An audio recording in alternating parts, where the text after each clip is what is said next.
para poderlo tener más al rato en luznoticias.mx. Ahí se están acercando, son los que pasaron ahorita por la otra cuadra.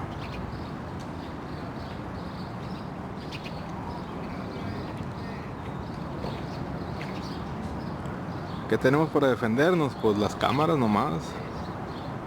Y un corta uñas que traigo en la bolsa del pantalón izquierda atrás. Te metes y te grabo,